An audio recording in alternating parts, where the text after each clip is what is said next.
Points है, जो भी रिजल्ट है, या तो उमेश की गेंदबाजी लिखेंगी या तो फिर साहिल स्पोर्ट्स की बल्लेबाजी। अगदी बरोबर, कारण उमेश एक प्रमुख गोलंदाज आहे, मेन फ्रंटलाइन बॉलर है और इस सीजन में तो हाईएस्ट विकेट टेकर रहे हैं जहां तक जयदुर्गा बी का ताल्लुक है, और गेंदबाजी का भी ताल्लुक है, क्रिकेट का ताल्लुक है, is the highest wicket taker Umesh. याला मात्र पोल केलेला चेंडू हवेत आहे, चेंडू खाली क्षेत्ररक्षक येतोय आणि शैलेश याची खेळी संपुष्टात। मिलिंद चांगला झेल घेतोय।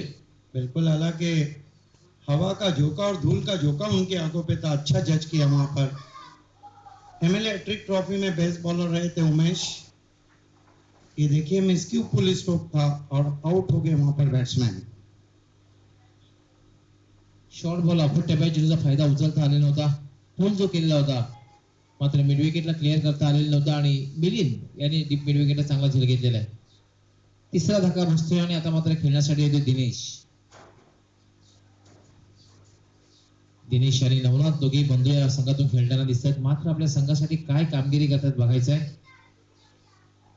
Yes, lot of depend on Dinu. Dinesh is the key player, but I think very good start from the key bowler Umesh. Umesh याला पुन्हा एकदा लिव्हिंग एज चेंडू हवेत आणि बॅक टू बॅक दुसरा धक्का बसतोय तो सायन्स स्पोर्ट्स संघाला। सतीश बाग।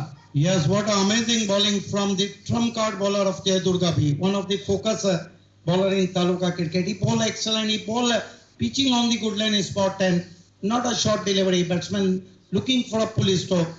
The head is gone in his sky, the ball is gone in his sky, and Umesh delighted there.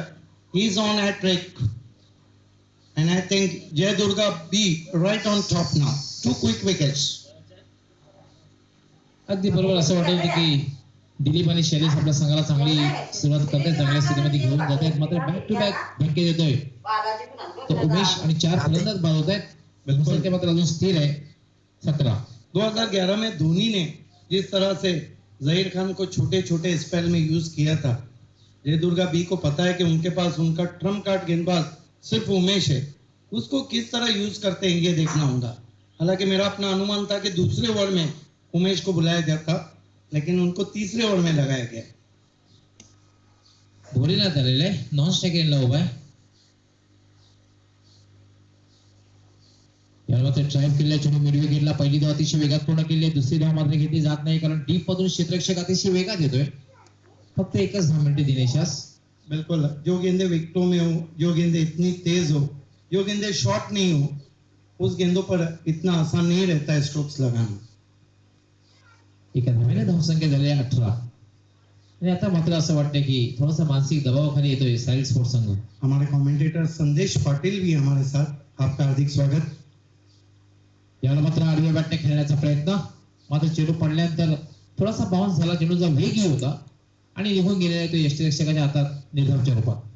बहुत खूबसूरत गेंदबाजी, बहुत तेज गेंदबाजी, और उमेश को देखिए कहीं भी दूसरे गेंदबाजों की तरह यॉर्कर का यूज नहीं कर रहे हैं, वुडलैंड स्पॉट पे गेंदे कर रहे हैं, बैट्समैन को मजबूर कर रहे हैं खेलने के लिए। उमेश याला मात्र पोल केले चेंडू हवेत आहे, मात्र क्षेत्ररक्षकापासून दूर आहे, तो मला फक्त एकच धाव। बहुत बढ़िया गेंदबाजी, बहुत बढ़िया गेंदबाजी, बैट्समैन के बॉडी को निशाना लेकर गेंदबाजी कर रहे हैं उमेश, बहुत ही बढ़िया गेंदबाजी। लगातार बैट्समैन को पीछे धकेल रहे हैं, मजबूर कर रहे हैं शॉट्स खेलने के लिए। धावसंख्या झाली 19, 53 धावांचा लक्ष्याचा पाठलाग करतोय साहिल स्पोर्ट्स। आपण जो सामना पाहतोय साहिल स्पोर्ट्स विरुद्ध जयदुर्गा बी। यावेळेला मात्र खेळण्याचा प्रयत्न, चेंडू मात्र डायमेस्टीच्या बाहेरून जातोय आणि पंच शकील कोडी इशारा करतात वाईड बॉल। उनका फॉलो थ्रू भी बहुत अच्छा है, थोड़ा साइड आर्म एक्शन है, और जेफ थॉमसन जिस तरह गेंदबाजी किया करते थे अंतरराष्ट्रीय क्रिकेट में, उससे मिलता जुलता उनका बॉलिंग एक्शन है। उमेश यावेळेला मात्र पुन्हा एकदा चेंडू हवेत आहे,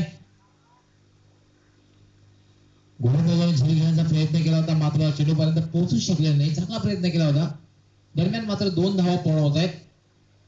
धावसंख्या झाली 22।